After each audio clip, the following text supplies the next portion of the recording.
ইতিহাসকে যদি বাদ দেন, জাতি হিসেবে আপনি মৃত্যুবরণ করলেন।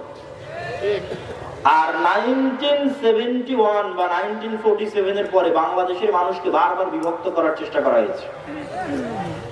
বাংলাদেশের মানুষকে কি দিয়ে বিভক্ত করা হয়েছে? তিনটা পরিভাষা দিয়ে বাংলাদেশের মানুষকে বিভক্ত করা হয়েছে রাজনৈতিকভাবে। এই রাজনৈতিক বিভক্তি থেকে বেরিয়ে আসতে হবে। অন্য যে কোনো বিষয়ে রাজনীতি চলতে পারে, কিন্তু এই বিষয়গুলো নিয়ে রাজনীতি করতে দেওয়া যাবে না। এটা যে রাজনৈতিক সচেতনতা। 47 দেশ স্বাধীন হওয়ার পর বাঙালি জাতীয়তাবাদের নামে বাংলাদেশের মানুষের মধ্যে বিভেদ তৈরি করা হয়েছে। বলে যে আরে তুমি পরে মুসলিম, আগে বাঙালি। বাঙালি জাতীয়তাবাদকে মহান করা, বাঙালি জাতীয়তাবাদকে মহান করতে গিয়ে পহেলা বৈশাখের কালচার থেকে শুরু করে যত বাঙালি কালচার আছে সেই কালচার গুলোকে মহান করে যে না আমি বাঙালি। আর এই বাঙালি জাতীয়তাবাদকে ইসলামের বিরুদ্ধে দাঁড় করানো। কিন্তু তারা ভুলে যায় যে বাঙালি জাতীয়তাবাদের নামেই 1905 সালে হওয়া বঙ্গভঙ্গ 1911-তে ব্রিটিশ সরকারকে রদ করতে বাধ্য করে কলকাতার দাদাবাবুরা। আর 1911-তে বঙ্গভঙ্গ রদ হয়ে যাওয়ার কারণে 1947 পর্যন্ত এই পূর্ববঙ্গে না কোনো কলকারখানা, না কোনো ব্যবসায়িক প্রতিষ্ঠান, না কোনো স্কুল কলেজ, না কোনো বিশ্ববিদ্যালয় কিছু প্রতিষ্ঠিত হয়নি। মানে আপনাদের টাকায়, আপনাদের বাপদাদাদের টাকায় যা কিছু গড়ে উঠেছে সব কলকাতাতে গড়ে উঠেছে। তাহলে পূর্ববঙ্গের মুসলমানেরা যে বৈষম্যের শিকার হলো, সেটা তো তোমার বাঙালি জাতীয়তাবাদের নামেই সেই বৈষম্যের শিকার হলো। আবার সেই বাঙালি জাতীয়তাবাদকে উজ্জীবিত করে বাংলাদেশের মুসলমানদের মধ্যে বিভেদ তৈরি করা, এটা হচ্ছে আমাদের পার্শ্ববর্তী দেশ থেকে পরিচালিত বাংলাদেশের মধ্যে পার্থক্য তৈরি করার রাজনৈতিক বয়ান। আর একটা পার্থক্য তৈরি করার রাজনৈতিক বয়ান কি? 1971 এর পরে যে অমুক মুক্তিযোদ্ধা, অমুক রাজাকার, এটা হচ্ছে দেশকে ভাগ করে দেওয়া, দেশের জনগণকে ভাগ করে দেওয়া।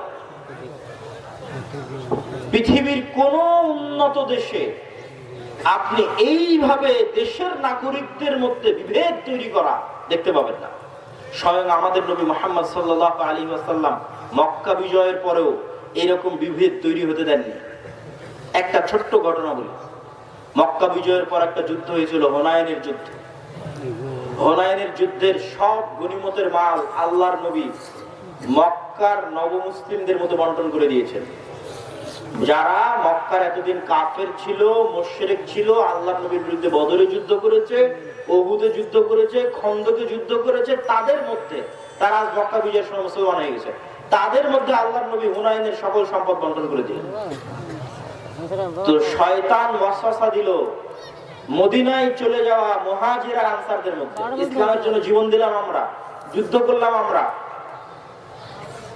মানে আপনাদের পরিভাষায় যদি বলি যে আমরা হচ্ছে মুক্তিযোদ্ধা আর সব টাকা পয়সা নিয়ে চলে গেল রাজাকারটা, ওই সময়ের পরিভাষাটা যদি বুঝতে চান যে আমরা মুহাজির এবং আমরা আনসার, আমরা ইসলামের জন্য সকল কিছু করলাম, অথচ আজ হুনাইনের যুদ্ধের সকল গনিমতের মাল আল্লাহর নবী মক্কার এই কাল পরশু যারা মুসলমান হলো মক্কা বিজয়ের সময় তাদের মধ্যে দিয়ে দিলেন। এই কানা ঘুষা কিন্তু আল্লাহর নবীর কান পর্যন্ত চলে গেল। কিন্তু রাসূল সাল্লাল্লাহু আলাইহি ওয়াসাল্লাম এই বিভেদ রাখতে দেননি। কেন? তিনি জানেন যে এই বিভেদ এই ভবিষ্যৎ ইসলামী রাষ্ট্রকে ক্ষতিগ্রস্ত করবে। তখন তিনি কি বললেন? তিনি বক্তব্যে দাঁড়িয়ে বললেন, এই মদিনার মুহাজিরেরা, মদিনার আনসারেরা, লম্বা ঘটনা, হে মদিনার মুহাজিরেরা, হে মদিনার আনসারেরা, আজকে হুনাইনের সকল গনিমতের মাল নিয়ে চলে যাবে মক্কার নবমুসলিমেরা, আর মুহাম্মদ সাল্লাল্লাহু আলাইহি ওয়াসাল্লাম নিজে তোমাদের সাথে মদিনায় ফিরে যাবে, অথচ আমার বাপদাদার বাড়ি মক্কায়। আল্লাহু আকবার। তোমরা কোনটা চাও? মুহাম্মদ সাল্লাল্লাহু আলাইহি ওয়াসাল্লাম তোমাদের সাথে সশরীরে মদিনায় ফিরে যাক? সাহাবীরা আবেগতাড়িত হয়ে গেলেন। তো আল্লাহর নবী এই বিভেদকে স্থায়ী করতে দেননি। এবং দেখেন মুহাম্মদ সাল্লাল্লাহু আলাইহি ওয়াসাল্লাম মক্কা বিজয়ের পর মদিনায় থেকে গেছে। এখন তো মক্কা বিজয় হয়েছে, ওনার শৈশবের স্মৃতি বিজড়িত শহর মক্কা, কৈশোরের স্মৃতি বিজড়িত শহর মক্কা, যৌবনের স্মৃতি বিজড়িত শহর মক্কা। এখন তো মক্কা বিজয় হয়ে গেছে, তার অধীনস্থ তিনি মদিনা ছেড়ে দিয়ে মক্কা আসতে পারেন। কিন্তু তিনি বললেন মুহাম্মদ সাল্লাল্লাহু আলাইহি ওয়াসাল্লাম নিজে ফিরে যাবে মদিনায়, আবার ধন সম্পদ দিয়ে দিলেন নবমুসলিমদের, তিনি ঐক্যটা রক্ষা করলেন। এই জন্য এই ধরনের বিভেদ, এই দুটা বিভেদ, বাঙালি জাতীয়তাবাদের মাধ্যমে মুসলমানদের মধ্যে বিভেদ তৈরি করা বাংলাদেশের মুসলমানদের মধ্যে, এবং 1971-এর চেতনাকে বিক্রি করে বিভেদ তৈরি করা, যা গত 15-16 বছর ছিল, ভবিষ্যতে আর কাউকে কোনোদিন করতে দেওয়া যাবে না। এবার আরো সামনের দিকে চলে আসি। রাষ্ট্রে ইসলাম প্রতিষ্ঠা করতে বাধা কি? রাষ্ট্রে ইসলাম প্রতিষ্ঠা করতে চতুর্থ বাধা বিজাতীয় মতবাদ, গণতন্ত্র, সমাজতন্ত্র, ধর্মনিরপেক্ষ মতবাদ, যেটিকে সেকুলারিজম, কিছুক্ষণ আগে যে মতবাদের বিষয়ে বললাম, লিবারালিজম, জাতীয়তাবাদ, ন্যাশনালিজম, এই প্রত্যেকটা মতবাদ রাষ্ট্রে ইসলাম প্রতিষ্ঠায় বাধা। আমি যদি আরো সারমর্ম করে বলি যে পৃথিবীতে ইসলামী খেলাফা প্রতিষ্ঠা হবে, এই ইসলামী খেলাফার সবচেয়ে বড় শত্রু গণতন্ত্র নিজেই। এই জন্য আমার একটা বক্তব্য দেওয়া আছে যে গণতন্ত্রের কবর রচনার উপরই ইসলামী খেলাফতের উত্থান হবে। কিন্তু এই বক্তব্য আবার আমাদের কিছু ভাইদের সহ্য হবে না, কিন্তু তাদেরকে আমি উদাত্ত আহ্বান জানাবো, আপনারা আরো পড়েন, আরো পড়েন, আরো পড়েন। আরো পড়লে দেখবেন গণতন্ত্রের নামে মুসলমানদের সামনে মুলা ঝুলিয়ে রাখা আছে। গত 100 বছরেও কোনোদিন গণতন্ত্র দিয়ে ইসলাম প্রতিষ্ঠিত হয়নি, আগামী 1000 বছর চেষ্টা করলেও কোনোদিন গণতন্ত্র দিয়ে ইসলাম প্রতিষ্ঠিত হবে না। হ্যাঁ, গণতন্ত্র দিয়ে যে ইসলাম প্রতিষ্ঠিত হবে, যদি বলেন যে হ্যাঁ হবেই হবে, তাহলে আমি চ্যালেঞ্জ দিয়ে বলে গেলাম, গণতন্ত্র দিয়ে যে ইসলাম প্রতিষ্ঠিত হবে ওটা বিকৃত ইসলাম, কম্প্রোমাইজড ইসলাম, পূর্ণাঙ্গ ইসলাম নয়। যে ইসলামের মধ্যে শিরক মিশ্রিত থাকবে, যে ইসলামের মধ্যে ইসলামের সকল বিধিবিধান উপস্থিত থাকবে না, পূর্ণাঙ্গ রূপে উপস্থিত থাকবে না। তাহলে আপনি যেহেতু বলতেছেন এগুলোর মাধ্যমে প্রতিষ্ঠিত হবে না, তো হবে কিসের মাধ্যমে? যেটির মাধ্যমে প্রতিষ্ঠিত হবে, আজকে আপনাদের সামনে 2টি বা 3টি উপায় বলবো, যা প্রায় এই পরের পয়েন্টগুলো প্রায় সব বক্তব্যে আমার বলা আছে এবং আপনাদেরও শোনা উচিত। এক, ইসলামী খেলাফা বা ইসলামী রাষ্ট্র বলতে কি বুঝায় এটা পরিষ্কার থাকতে হবে। ইসলামী খেলাফা বা ইসলামী রাষ্ট্র মানে আজকে এখানে আপনাদের সবাইকে জোরপূর্বক আমি সালাত আদায় করিয়ে দিলাম, জোরপূর্বক আপনাদের মহিলাদের, মা বোনদের পর্দা করিয়ে দিলাম, বিষয়টি এমন নয়। ইসলামী খেলাফা এই জিনিসগুলো থাকবে, কিন্তু ইসলামী খেলাফা মানে 1 নম্বরে আপনাদের মধ্যে ন্যায় বিচার প্রতিষ্ঠিত হবে। ঈসা আলাইহিস সালাতু ওয়াস সালামের কথা আল্লাহর নবী বলেছেন, তিনি পৃথিবীতে হাকামান মুকসিতা, ন্যায় বিচারক, শাসক হবে। আর আল্লাহ হচ্ছেন সবচেয়ে বড় ন্যায় বিচারক। এইজন্য সাবআতু ইউদিল্লুহুমুল্লাহ ইয়াওমা লা দিল্লা ইল্লা দিল্লুহ, 7 শ্রেণীর মানুষকে বিশেষ ছায়ায় আশ্রয় দেওয়া হবে। তার 1 নম্বরে ইমামুন আদিল, ন্যায় পরায়ণ, ন্যায় বিচারক। তাকে 1 নম্বরে আসন দেওয়া হয়েছে, ন্যায় পরায়ণ, ন্যায় বিচারককে। আমাদের মুসলমানদের কাছে এতক্ষণ পর্যন্ত এই আলোচনা আপনাদের কাছে হয়তো মনে হবে আমি কি বলতে চাচ্ছি। আমি যদি বলতে চাচ্ছি যে রাষ্ট্রে ইসলাম মানে ন্যায় বিচার প্রতিষ্ঠা করা, তো আপনি আমি যদি রাষ্ট্রে ইসলাম প্রতিষ্ঠা করতে চাই, আমাদেরকে সবার আগে ন্যায় পরায়ণ হতে হবে। আমি আপনি ন্যায় পরায়ণ হব না, সত্যবাদী হব না, আর বলবো রাষ্ট্রে ইসলাম প্রতিষ্ঠা করবো, এটা কোনোদিন সম্ভব নয়। তো আমি আপনি কি বলতে চাচ্ছেন আমরা মুসলমানেরা ন্যায় পরায়ণ নই, সত্যবাদী নই? জি, আমি এটাই বলতে চাচ্ছি আমরা মুসলমানেরা নামাজি, আমরা মুসলমানেরা হাজি, আমরা মুসলমানেরা দানবীর। বাহ্যিক ইসলামের যত বিধিবিধান আছে প্রত্যেকটা বিধিবিধান মানতে আমরা 1 নম্বরে আছি। যেমন আজকের জালসা সম্মেলনে এসেছেন কোরআন এবং দ্বীনের কথা শুনতে, এটা অনেক বড় একটা গুণ। অবশ্যই আপনি নেকি পাওয়ার নিয়েতে এসেছেন, কিন্তু দেখবেন এই জালসা প্যান্ডেল থেকে মোবাইল চুরি হয়ে গেছে, দেখবেন মসজিদ থেকে স্যান্ডেল চুরি হয়ে গেছে। তাহলে জাতিগতভাবে আমার এবং আপনার মধ্যে কোনটার অভাব? জাতিগতভাবে আমার এবং আপনার মধ্যে নামাজের অভাব নাই, দানের অভাব নাই, হাজি উমরাকারী ব্যক্তির অভাব নাই, কিন্তু সত্যবাদী হবে, ন্যায় পরায়ণ হবে, এরকম মেরুদণ্ডওয়ালা একটা প্রজন্ম আমাদের মধ্যে নাই। আপনি আমাকে যদি এখন রাষ্ট্রপ্রধান করে দেন, আমিও বাংলাদেশ চালাতে পারবো না, কেন বাংলাদেশের প্রত্যেকটা সেক্টরে দুর্নীতি আছে। ওই সমস্ত দুর্নীতিবাজ সচিবেরা, মন্ত্রীরা, ওসিরা, ডিসিরা এক সেকেন্ড আপনাকে রাষ্ট্র চালাতে দেবেন, আপনাকে উৎখাত করে ফেলে দেবেন। তাহলে আপনি এরকম দুর্নীতিগ্রস্ত একটা কাঠামোর মধ্যে বলবেন আমি ইসলাম প্রতিষ্ঠা করব? আপনাকে একদল সৎ ন্যায়পরায়ণ প্রজন্ম আগে নিয়ে আসতে হবে। যে সৎ ন্যায়পরায়ণ প্রজন্ম টাকার কাছে বিক্রি হবে না, চাপের কাছে বিক্রি হবে না, তার দায়িত্বের আমানত রক্ষা করবে মৃত্যু হয়ে গেল। এটা হচ্ছে সৎ এবং ন্যায়পরায়ণ। আমি এতক্ষণ হয়তো রাষ্ট্রীয় পর্যায়ে বললাম, এই জন্য আপনারা খুব ঠিক বললেন। আমাদের ব্যক্তিগত জীবনে যদি আসি, তাহলে কি হবে দেখেন। আপনারা যারা আজ পুরো গাবতলীতে জরিপ করেন, পুরো বগুড়া জেলায় জরিপ করেন, পুরো গাইবান্ধাতে জরিপ করেন, যে কতজন পিতার মৃত্যুর পর তার সন্তান পিতার সম্পত্তিতে বোনকে ন্যায়ের সাথে ভাগ দিয়েছে, জরিপ করেন। আপনারা যারা সামনে উপস্থিত আছেন তারা প্রশ্ন করেন, আপনার আশেপাশে তাকান, পাড়া প্রতিবেশীর দিকে তাকান, কল্পনা করেন কতজন তার পিতার মৃত্যুর পর পিতার সম্পত্তিতে বোনকে ন্যায়ের সাথে ভাগ দিয়েছে। একদল তো আছে ভাগই দেয়নি, কেউ যদি দিয়ে থাকে তাহলে বগুড়ার জলেশ্বরী তলার জমিটা নিজে নিয়েছে, আর বগুড়ার যেটা সারিয়াকান্দির নদীতে ভেঙে আসবে ওটা বোনকে দিয়েছে।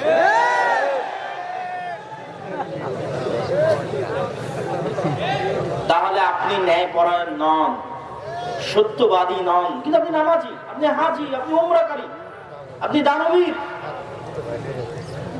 তাহলে আপনাকে দিয়ে কখনোই আল্লাহ সুবহানাহু ওয়া তাআলা রাষ্ট্রে ইসলাম প্রতিষ্ঠা করবেন না, কেননা আপনি রাষ্ট্রে ইসলাম প্রতিষ্ঠার যোগ্য নন। রাষ্ট্রে ইসলাম প্রতিষ্ঠা করার এক নাম্বার শর্তই হচ্ছে আপনাকে ন্যায়পরায়ণ হতে হবে। ন্যায়পরায়ণ না হলে আপনি রাষ্ট্রে ইসলাম প্রতিষ্ঠার যোগ্য নন, কেন আপনি রাষ্ট্র নেতা হওয়ার যোগ্য নন, দলের নেতা, দেশের নেতা, সমাজের নেতা, কোনো কিছুর নেতা হওয়ার যোগ্য না। আপনি কিসের যোগ্য? গোলাম হওয়ার যোগ্য। গোলামেরা মিথ্যা বলে, গোলামেরা অন্যায়পরায়ণ হয়। আপনি আরো জরিপ করেন, আপনাদের এই বগুড়া, গাবতলী, গাইবান্ধা অঞ্চলের কতজন মেয়ের বিবাহ যৌতুকের ভিত্তিতে হচ্ছে, আর কতজন মেয়ের বিবাহ যৌতুক ছাড়া হচ্ছে, জরিপ করে। তাহলে যতগুলো মেয়ের বিবাহ যৌতুকের ভিত্তিতে হচ্ছে, আপনি কি বলেন এটা ন্যায় হচ্ছে না অন্যায় হচ্ছে? অন্যায় হচ্ছে। কিন্তু ওই যৌতুকের বিবাহে যতজন উপস্থিত হচ্ছে, হাজি, নামাজি, ওমরাকারী, দানবীর, হুজুর, কাজী, সবই তো আল্লাহওয়ালা। তাহলে এই সমস্ত আল্লাহওয়ালা হাজি, নামাজি, কাজী যে যৌতুকের ভিত্তিতে বিবাহ দিচ্ছে, উপস্থিত হচ্ছে, দাওয়াতে যাচ্ছে, তাদেরকে দিয়ে আল্লাহ সুবহানাহু ওয়া তাআলা কখনোই রাষ্ট্র ইসলাম প্রতিষ্ঠা করাবেন না। কেননা সে অন্যায়পরায়ণ। সে যদি আজ যৌতুকের সাথে আপোষ করে, কাল রাষ্ট্র ক্ষমতায় গেলে ও সবচেয়ে বড় দুর্নীতিবাজ হবে। মানে আমাদের মধ্যে যতজন উপস্থিত আছে, যারা বোনকে পিতার সম্পত্তিতে ভাগ দেয়নি, যারা মেয়েকে বিবাহ করেছে যৌতুক এবং ডিমান্ডের ভিত্তিতে, এবং এই ধরনের মানুষের সাথে সম্পৃক্ত, অন্যায়ের সাথে জড়িত আছে, এরা যদি রাষ্ট্র ক্ষমতায় যায়, তো গত 16 বছর যা টাকা পাচার হয়েছে এরা তার চেয়ে বেশি করবে। গত 16 বছর যা দুর্নীতি হয়েছে, প্রত্যেকটা মুসলমান তার চেয়ে বেশি দুর্নীতি করবে। শুধু সে যায়নি তাই গালি দিচ্ছে যে ও দুর্নীতিবাজ ছিল, এত টাকা পাচার করে নিল, ও গেলে ওও করতো।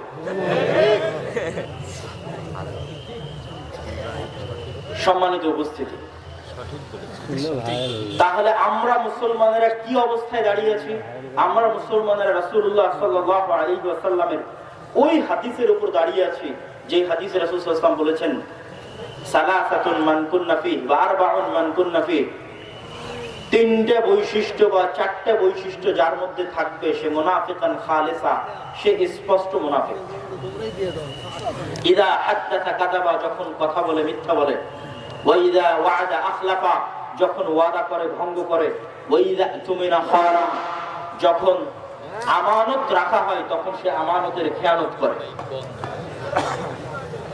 তো কথা বললে মিথ্যা বলে, ওয়াদা দিলে ভঙ্গ করে, আমানতের খেয়ানত করে, মানে দায়িত্ব দেওয়া হয়েছে দায়িত্বের খেয়ানত করেছে। বাবা মারা গেছে, সম্পত্তি বন্টন করতে হবে, এই কাজটা আপনার কাছে আমানত। আপনি প্রতিষ্ঠানের প্রিন্সিপাল, প্রতিষ্ঠান আপনার কাছে আমানত। আপনি থানার ওসি, থানা আপনার কাছে আমানত। প্রত্যেক দায়িত্বশীলের কাছে তার দায়িত্ব আমানত। তাহলে ওই দায়িত্ব সে পূর্ণাঙ্গ রূপে বাস্তবায়ন না করে কম্প্রোমাইজ করেছে, মানে তারা সব কি হয়ে গেছে বলেন তো? বলেন না কেন, কি হয়ে গেছে? মুনাফিক হয়ে গেছে।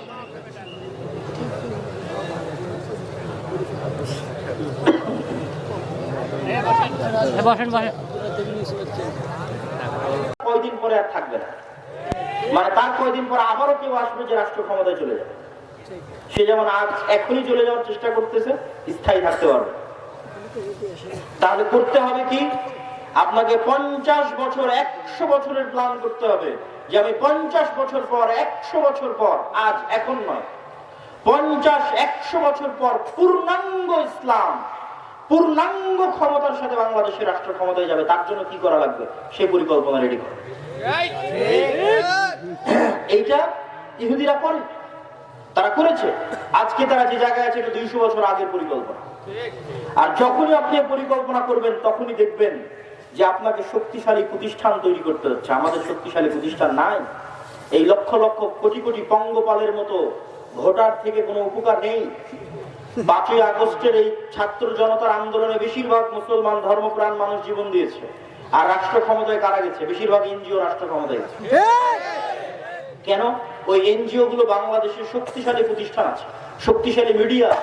বাংলাদেশে আমাদের মুসলমানদের পঙ্গপালের মতো এরকম আমার এরকম হাজার হাজার দর্শক শ্রোতা ভক্ত আছে, কিন্তু আমার শক্তিশালী মিডিয়া নাই বাংলাদেশে। আমার বাংলাদেশের শক্তিশালী কোন অর্থনৈতিক প্রতিষ্ঠান নাই, এরকম কোন ইসলামী দলের নাই, কোন ইসলামী সংগঠনের নাই। সম্মানিত উপস্থিতি, তাহলে আমাদেরকে শক্তিশালী প্রতিষ্ঠান প্রতিষ্ঠা করতে হবে এবং দীর্ঘমেয়াদী পরিকল্পনা করতে হবে। ওই শক্তিশালী প্রতিষ্ঠান না থাকার কারণেই দেখবেন একজন অপরাধী যখন কোনো কিছু করছে তার সামনে কত বড় গুণ লাগিয়ে হেডিং করা হচ্ছে, আর একজন আলেম সে যখন কিছু করছে বলছে তথাকথিত মৌলবী। অথবা বড় অপরাধীকে যখন আদালতে পেশ করা হচ্ছে হাতে হ্যান্ডকাফ নাই, কিন্তু আলেমকে যখন আদালতে পেশ করা হচ্ছে মোটা রশি দিয়ে হাত বেঁধে আদালতে পেশ করা হচ্ছে। এটাই হচ্ছে রাষ্ট্রীয় কাঠামোগত বিদ্বেষ, যা আপনার অজান্তে হয়ে আছে। আপনি এটার সাথে ফাইট দিয়ে পারবেন না, ঠিক বলেও পারবেন না। ওটার সাথে ফাইট দিতে হবে শক্তিশালী প্রতিষ্ঠান তৈরি করার মাধ্যমে। এই শক্তিশালী প্রতিষ্ঠান তৈরি করার জন্য মুসলমানদের সন্তানদের চিন্তা করতে হবে, পরিকল্পনা করতে হবে। সর্বোপরি আমাদের সবচেয়ে বড় সমস্যা আমাদের তরুণ প্রজন্ম।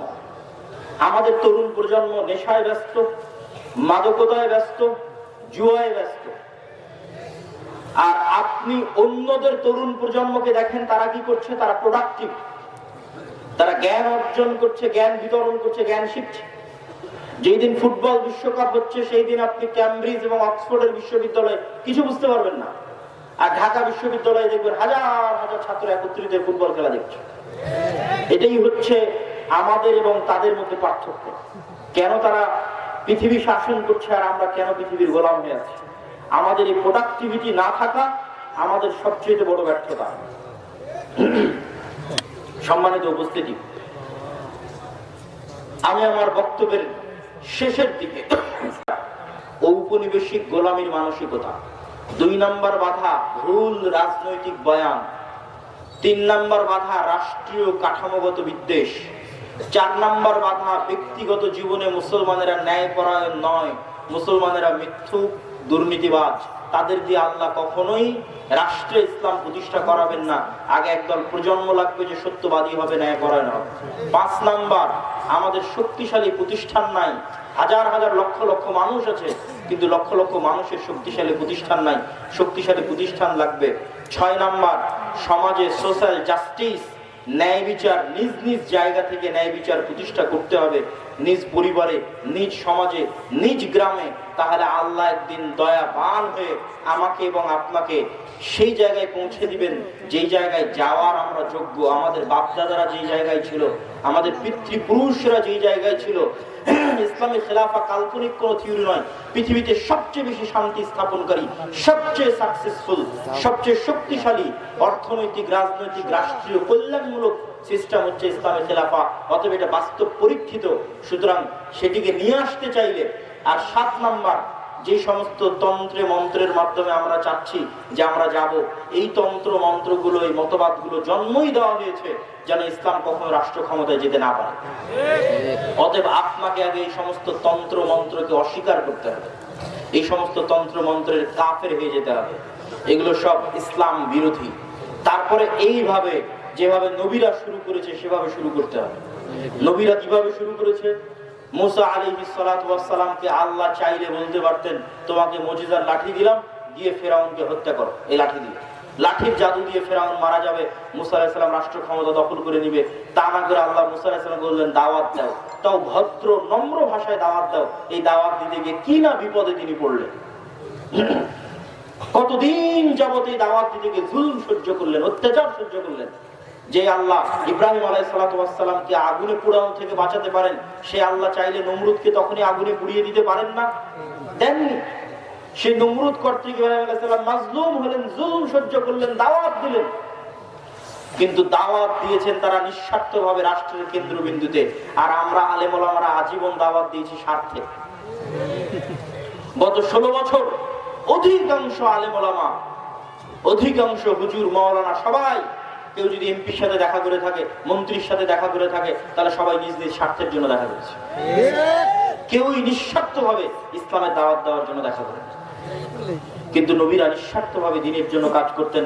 আল্লাহ সুবহানাহু ওয়া তাআলা আমাদেরকে উপস্থিত মজলিসে উপস্থিত সকলকে সত্যবাদী, ন্যায়পরায়ণ, নিজ নিজ সন্তানকে সত্যবাদী, মাথা উঁচু করে দাঁড়ানোর জন্য শিখায়।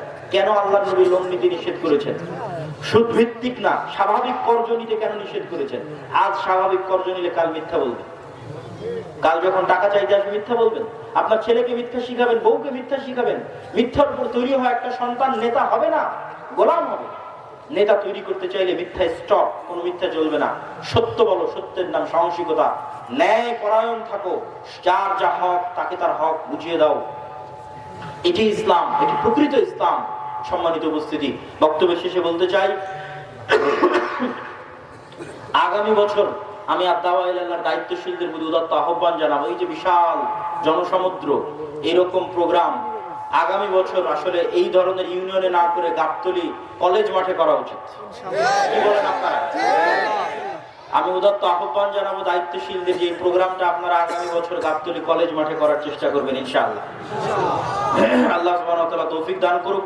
আদ-দাওয়া ইলাল্লাহ দেশব্যাপী মসজিদ ভিত্তিক মক্তব শিক্ষা নিয়ে কাজ করে। এই যে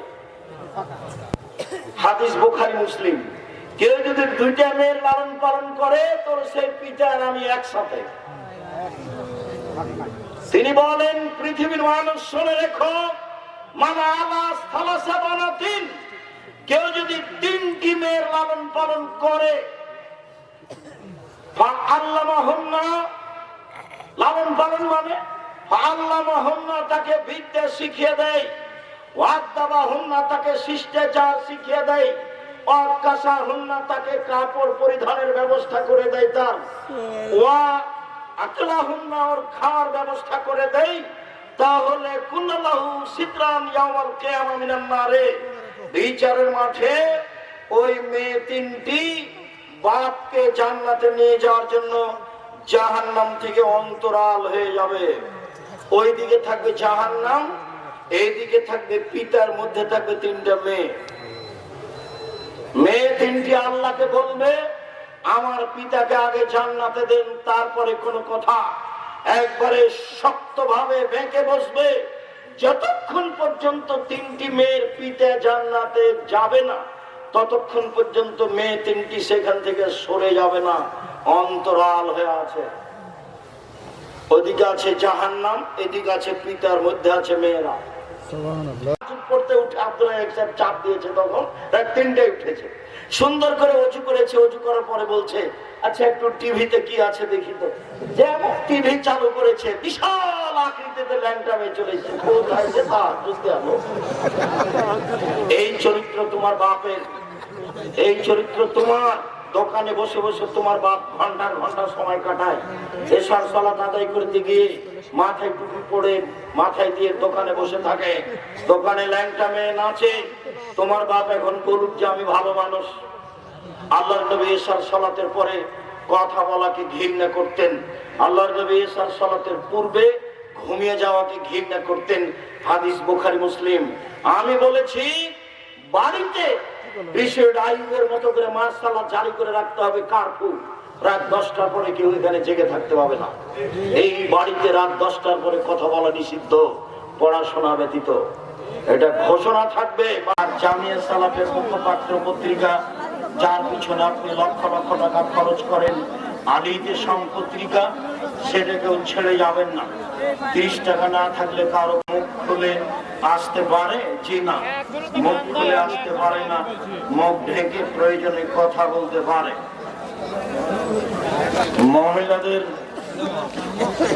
মহিলাদের জামাত, আমি একজন সরকারি চাকরিজীবী। প্রতি বছর শেষে ব্যাংকে আমার টাকা না থাকা সত্ত্বেও 5-6 সুদ আসে। আমি তাহলে এই টাকা কি করব? যা আসে তা নিয়ে ছেলে মেয়েকে বলে রাখতে হবে, অসহায় পুরুষ নারীকে দিয়ে দিতে হবে, খাওয়া হারাম।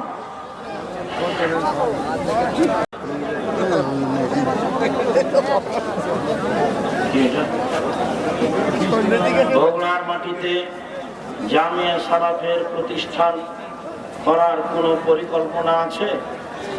এখানে পাশে কোথায় একটা জমি এক লোক দান করেছে, ইনশাআল্লাহ সেখানে এই বছরই শুরু হবে বলে ভাবছি, দেখি কখন শুরু হয় ইনশাআল্লাহ। আমরা পরিবারের মতে প্রেম করে বিবাহ করি। বিয়ের 3 বছর পর আমাদের পরিবার মেনে নেই, আমরা পরবর্তীতে আর বিবাহ করি নাই। তোমার আব্বার উচিত 2 জন সাক্ষী নিয়ে পুনরায় বিবাহ পড়ানো। 2 জন সাক্ষী নিয়ে যতদিন পর্যন্ত তোমার বাপ বিবাহ না পড়াবে, ততদিন পর্যন্ত তোমাদের চেনা হবে। 10 ছেলের মা হলেও এটাই ঠিক। আমার প্রশ্নটা হচ্ছে, ব্যাংকে চাকরি করা হারাম, এর সত্যতা আমি অকপটে স্বীকার করি। কিন্তু যদি এটা সত্যি হয়ে থাকে, তাহলে এখানে টাকা জামানত বা ব্যাংকে রাখা, জি, ব্যাংকে চাকরি করা টাকা ব্যাংকে রাখা দুটো এক নয়। খুশিতে মাসে মাসে টাকা উঠাবেন ব্যাংক থেকে।